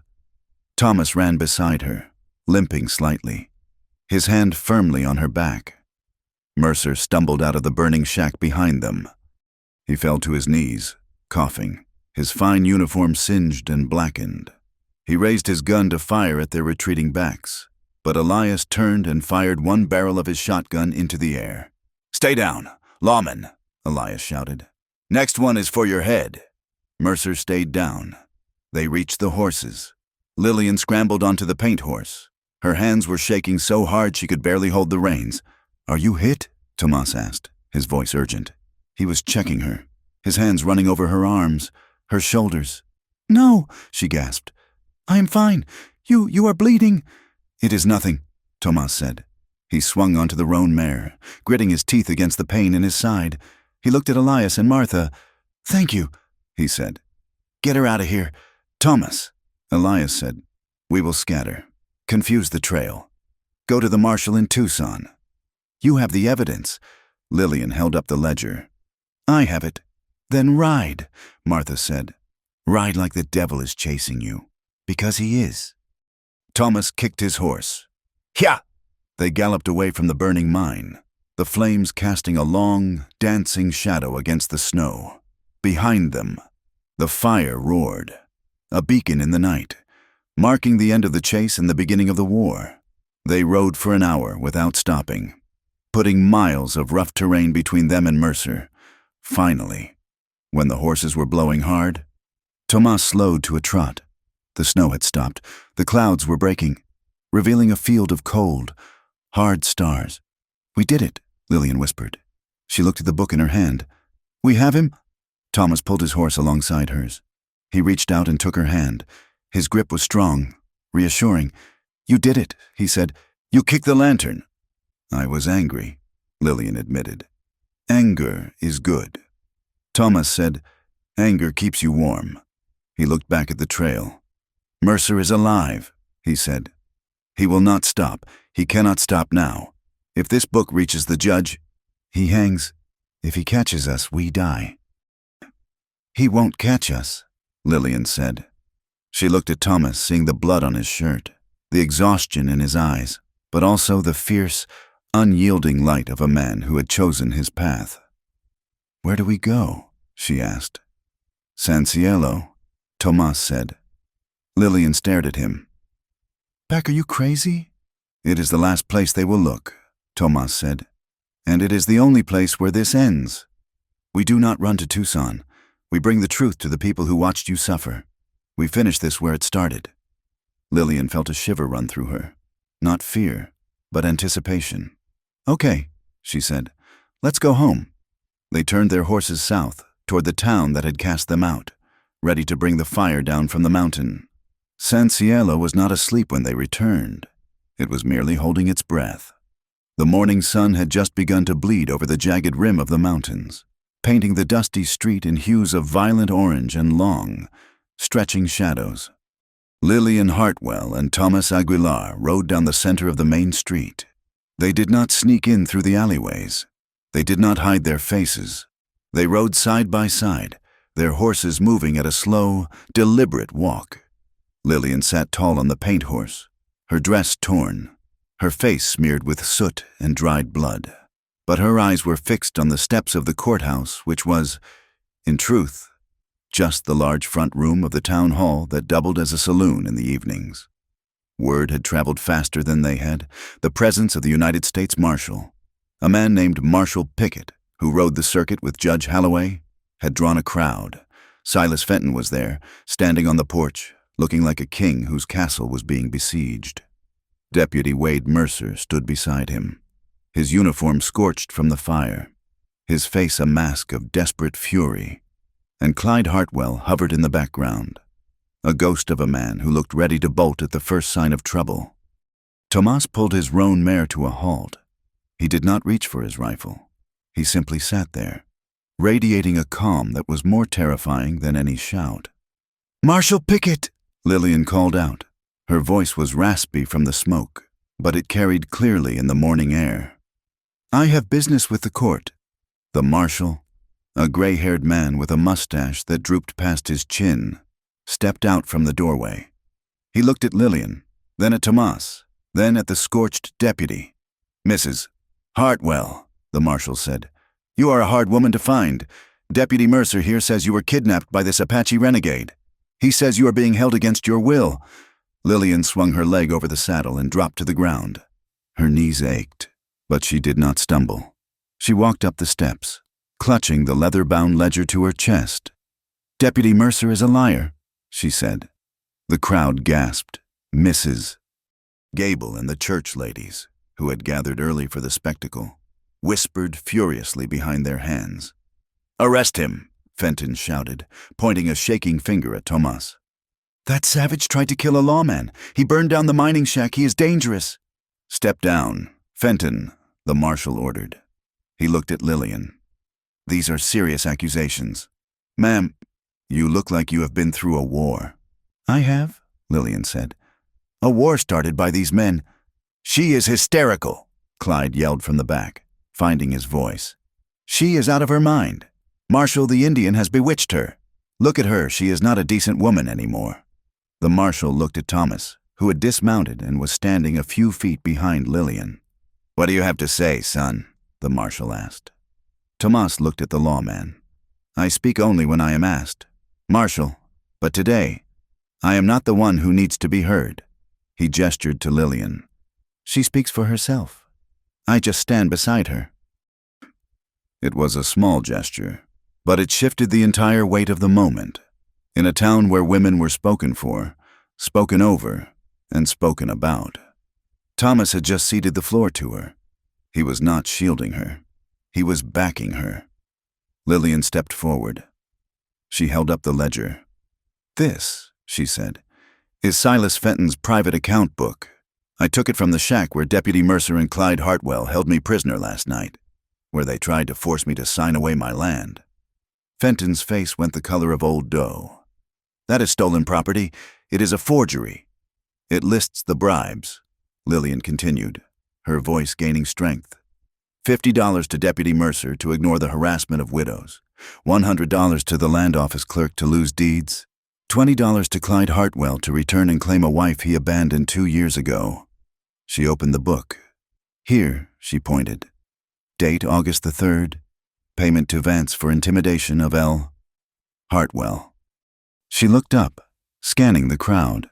She saw the faces of the women who had shunned her. "You all wondered why I lost my home," Lillian said.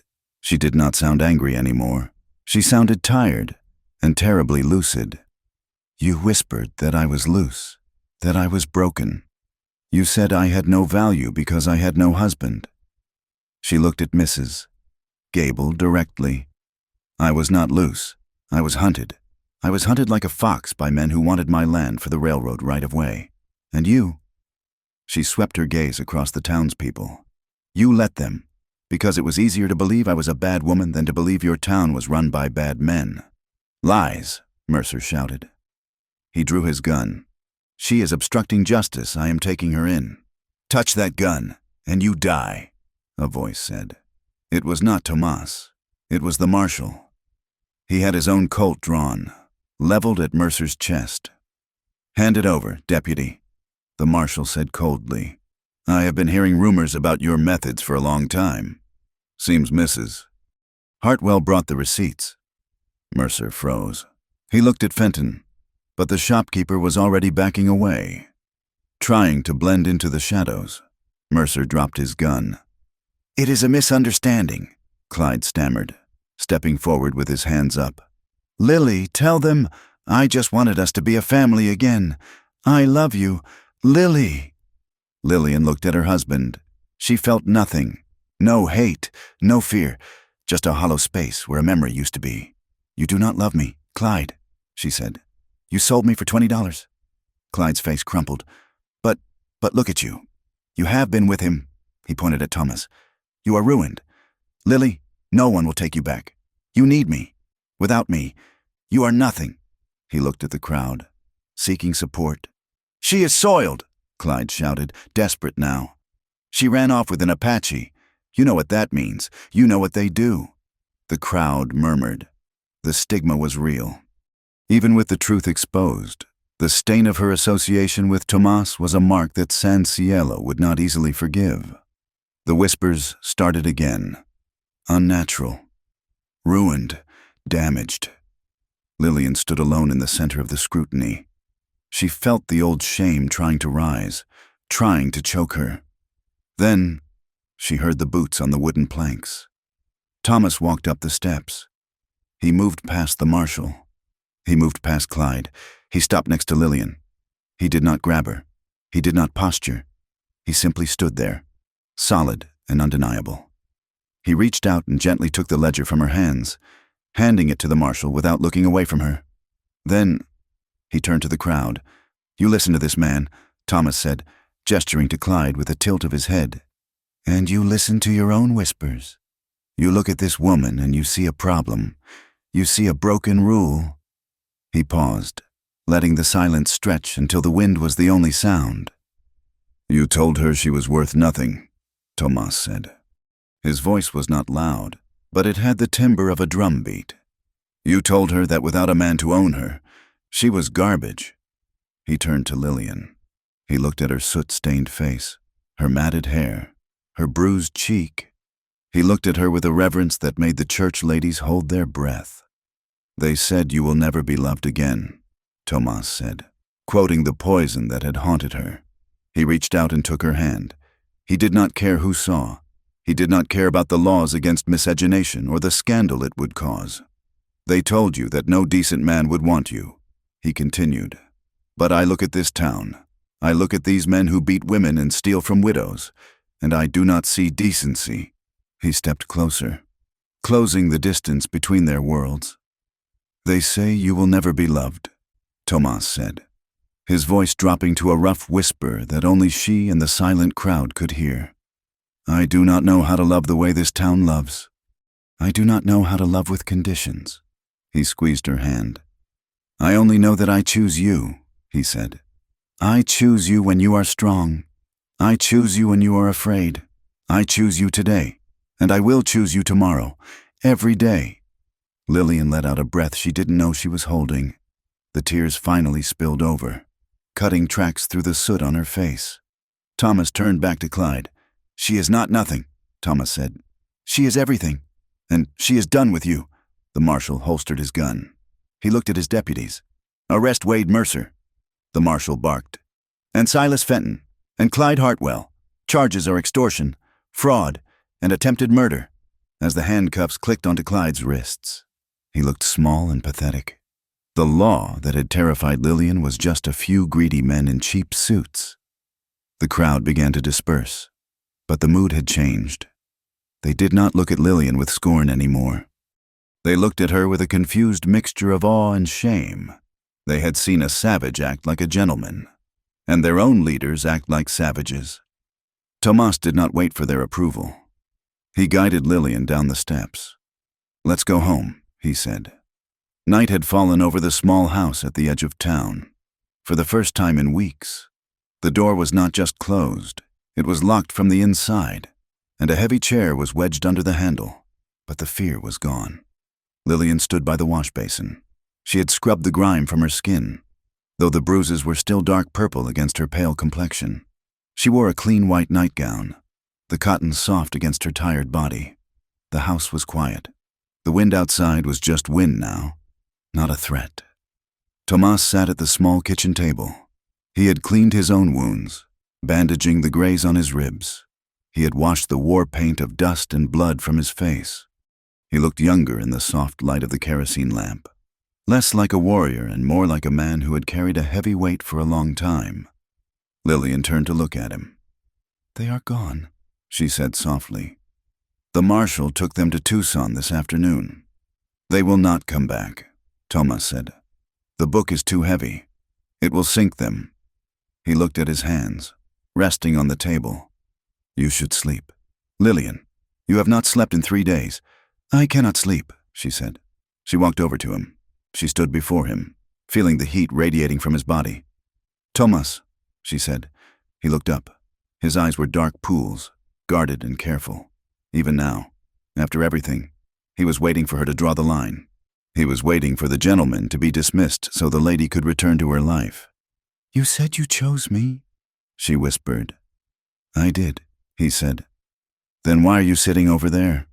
Tomas stood up slowly. He moved toward her, stepping into her personal space. He reached out and touched a lock of her damp hair. "Because I am afraid," he admitted. His voice was low, vulnerable in a way she had never heard. "I am afraid that you are grateful. Grateful that I got you out of the fire. Grateful that I spoke for you." He cupped her face. "Gratitude is not love, Lillian, and I will not take a woman who comes to me because she feels she owes a debt." Lillian covered his hand with hers. She looked deep into his eyes, seeing the man who had ridden through snow and fire for her, the man who had respected her no when they were alone in the mountains. "I am not grateful," she said fiercely. "I mean, I am, but that is not why I am here." She stepped closer, pressing her body against his. She felt him inhale sharply. "Clyde looked at me and saw a deed to a house," she said. "The men in town looked at me and saw a body to be used. You—" She reached up and unbuttoned the top button of his shirt. Her fingers brushed the scar on his chest. "You looked at me and saw a person," she whispered. "I do not choose you because you saved me. Tomas, I choose you because you never tried to own me. You never turned me into an object."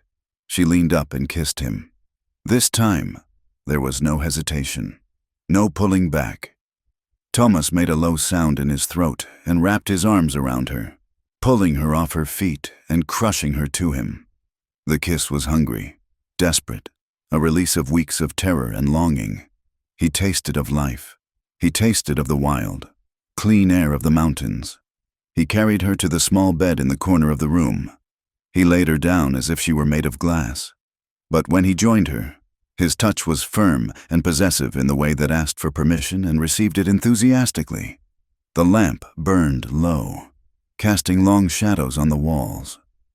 "Lillian," he groaned against her neck, his hands moving over the curves of her body, learning her not as a map to be read, but as a home to be inhabited.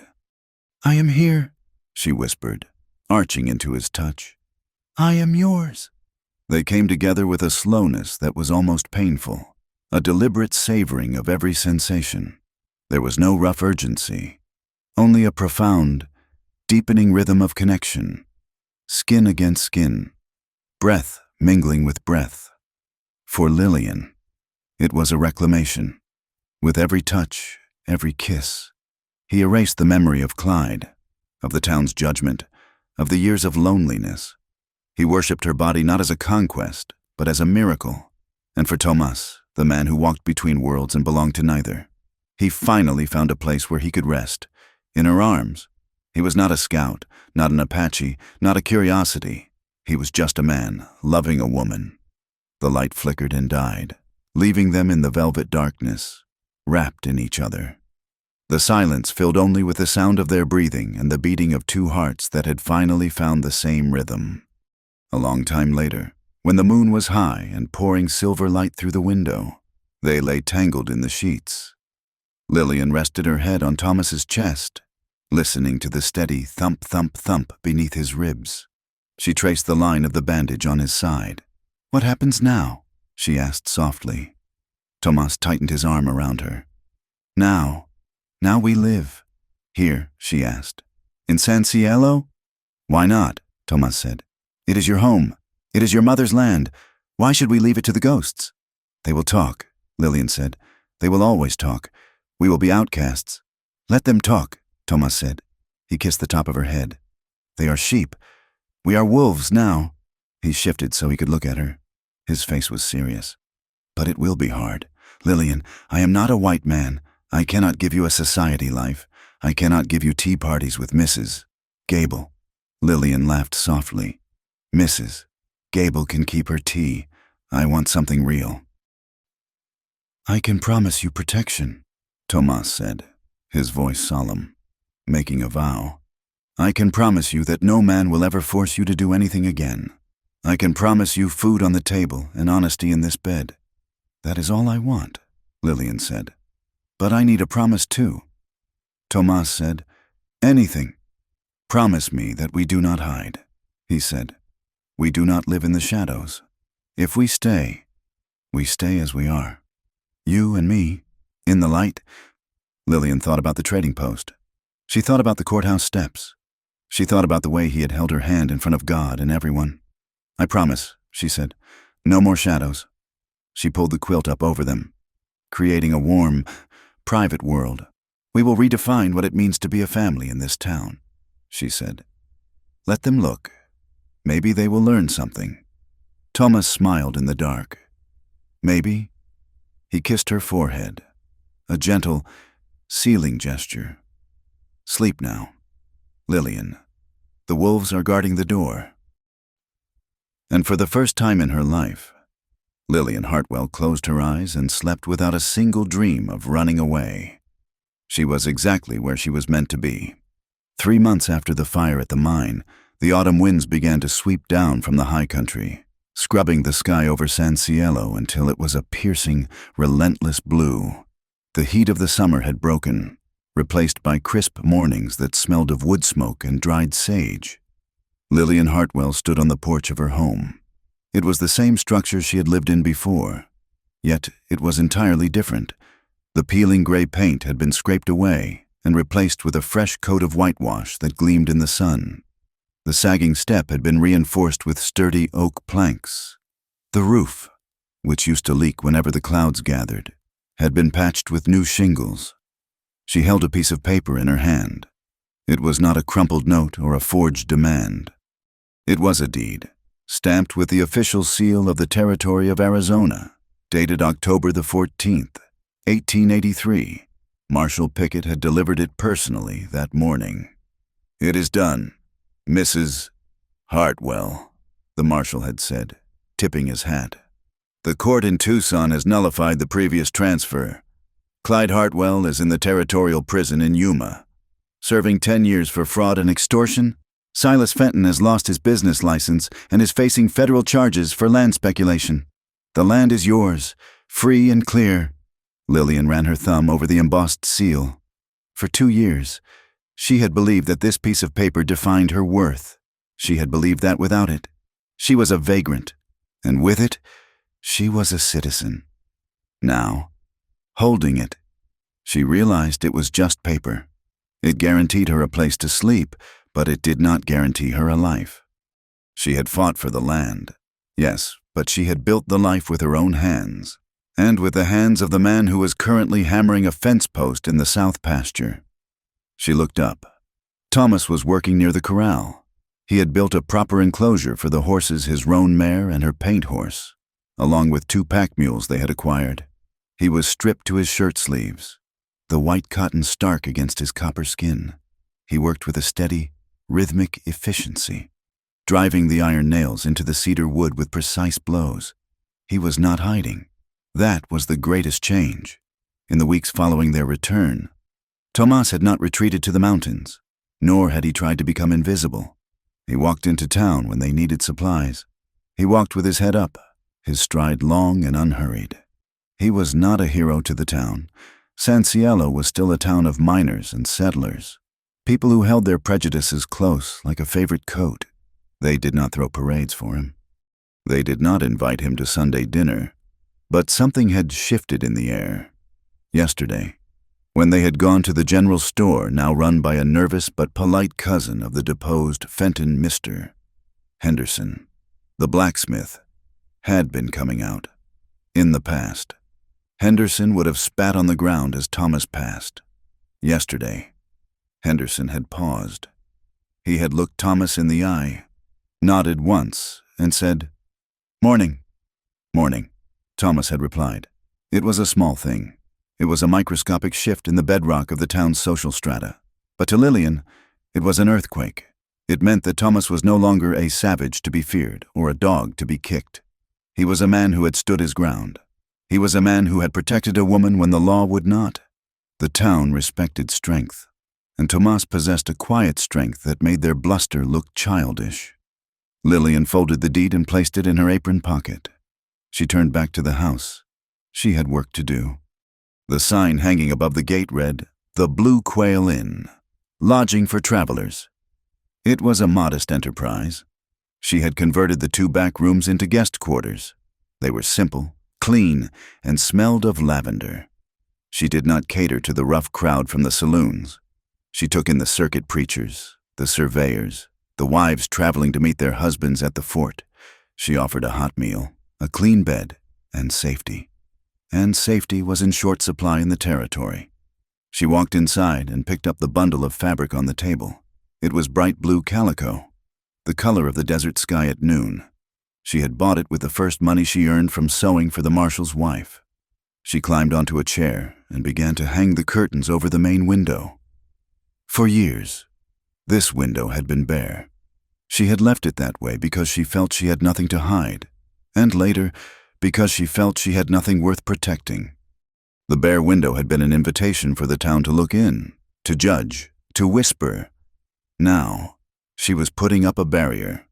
Not a wall to keep people out, but a frame to define what was within. "To the right," a deep voice said from the doorway. Lillian turned, smiling.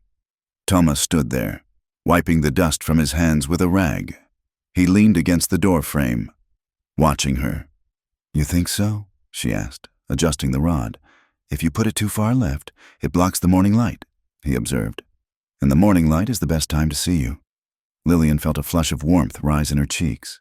Even after 3 months, his directness still had the power to disarm her. "Better?" she asked, sliding the fabric. "Perfect," he said. He walked over to her and offered his hands. She placed hers in his, and he lifted her down from the chair with an effortless grace. He did not let go once her feet touched the floor. "The fence is done," he said. "The pack mules are shod. I am ready for the trip to Silver City tomorrow." Thomas had found his own trade.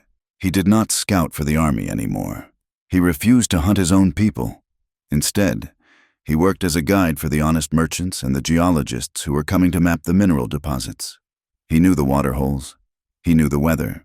And he knew how to negotiate with the Apache bands that still roamed the high passes, ensuring safe passage through mutual respect rather than bullets. "Will you be gone long?" Lillian asked, smoothing the collar of his shirt. 4 days, he said. 5 if the river is high. "I will worry," she said. "I know," he replied. "But I will come back. I always come back." He reached into his pocket. "I made something. For the house." He pulled out a small object carved from ironwood. It was smooth, dark, and heavy for its size. It was a quail, sitting with its head tucked slightly, its feathers detailed with delicate knife strokes. He walked over to the window and placed the carving on the sill, right next to the new blue curtains. "Why a quail?" Lillian asked, touching the smooth wood. "The eagle flies alone," Tomas said, coming up behind her and wrapping his arms around her waist. "The hawk hunts alone, but the quail stays with its family. It protects the nest. It is a gentle bird, but it survives the winter when the others starve." Lillian leaned back into him, resting her head on his shoulder. "It is beautiful. It marks this place," Tomas said.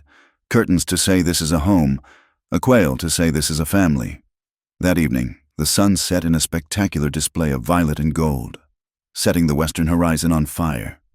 The air cooled rapidly, bringing the silence of the desert night. Lillian and Tomas sat on the steps of the porch. A small lantern burned between them, casting a warm glow on the whitewashed wood. The horses were grazing in the new paddock, the sound of their chewing a rhythmic, peaceful noise.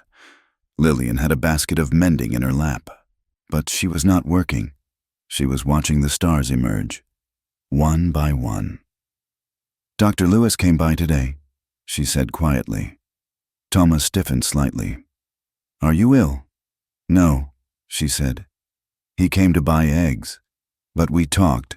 She paused, tracing the pattern on the quilt that lay across her knees. "He said that, considering my age and the years that have passed, it is not impossible." Thomas turned to look at her. His face was in shadow, but she could feel the intensity of his gaze. "Impossible to what?" "To have a child," Lillian said. Her voice was steady, though her heart was beating fast. "He said 30 is not too old. He said I'm healthy." Silence stretched between them. It was a heavy subject.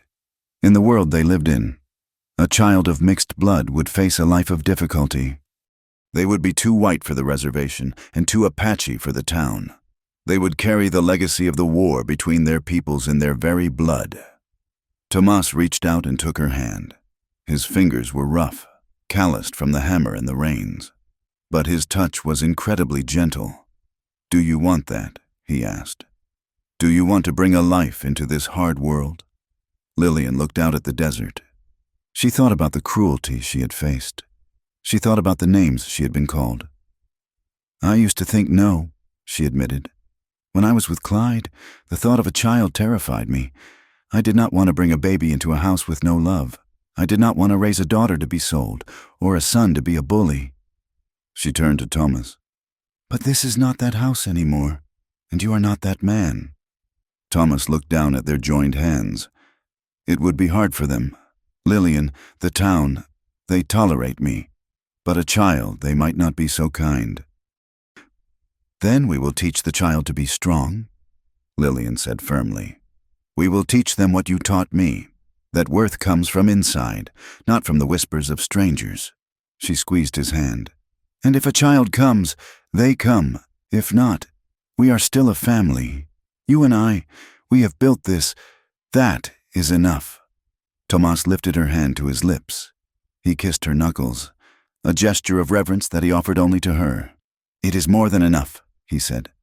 "But if a spirit chooses to join us, I will teach him to walk quietly on the earth, and you will teach him to read the words that make men free. And if it is a girl," Lillian asked, smiling, "then God help the men of this territory," Tomas said, a rare grin breaking his stoic features. "For she will have her mother's iron will and her father's aim." They laughed softly, the sound mingling with the chirping of the crickets. It was a sound that had been missing from this house for a generation, the sound of genuine, unburdened joy. Later, after the moon had risen high and white, Lillian stood alone for a moment at the edge of the porch while Tomas checked the locks on the barn. She looked toward the town. The lights of the saloon were dim in the distance. She could imagine the noise there, the clinking of glasses, the loud, empty laughter, the desperate deals being struck. She remembered the night she had run from the church. She remembered the voice of the widow Higgins, croaking like a doomsayer in the dark. "You will never be loved again." The words echoed in her memory. For so long, They had been a curse, a chain that bound her to her own shame. They had made her feel small, discarded, and worthless. But tonight, standing on her own land, wearing a dress she had made with her own hands, waiting for a man who looked at her as if she were the sun and the moon combined. The words felt different. They felt light. They felt hollow, like the husk of a dead beetle. They crumbled into dust and blew away on the night breeze. She had been stripped of her reputation. She had been stripped of her social standing. She had been called every name in the book. And yet she was standing here, whole. She realized then the great secret that the town did not know. The crowd could take everything from you, your money, your name, your safety. But they could not take your right to be loved. That was not something they gave. So it was not something they could steal. It was something you built. You built it by refusing to bow. You built it by throwing a bottle to save a stranger. You built it by stitching a wound in the dark. You built it by choosing, every day, to respect yourself enough to demand respect from others. Tomas walked up the steps. He saw her standing there, lost in thought. He did not interrupt her. He simply came to stand beside her, his shoulder brushing hers, a solid, warm presence in the vast night. "What do you hear?" he asked softly. Lillian listened. She heard the wind in the sagebrush. She heard the breathing of the man she loved. She heard the beat of her own heart, steady and strong. "I hear nothing," she said. "The voices are gone." Thomas put his arm around her shoulders. "Good. Then let us go inside." "Yes," Lillian said. "Let's go home." They turned and walked through the door, past the blue curtains and the little wooden quail. Lillian closed the door firmly behind them, shutting out the cold, shutting out the past, and shutting in a warmth that would last a lifetime. The gentleman Apache and the woman who had reclaimed her name blew out the lantern, leaving the house in darkness, but never again in shadow. End of story. Thank you so much for listening to this story. I hope you enjoyed the journey of Lillian and Thomas as much as I enjoyed writing it. I would love to hear from you. Please comment below and tell me where you are listening from. It is always amazing to see how far these stories travel. If you enjoyed this tale, please consider subscribing to my channel, Wild West Tales. Don't forget to like the video and hit that hype button to help this story reach more people. Your support means the world to me and helps me keep bringing these adventures to life. See you on the next trail.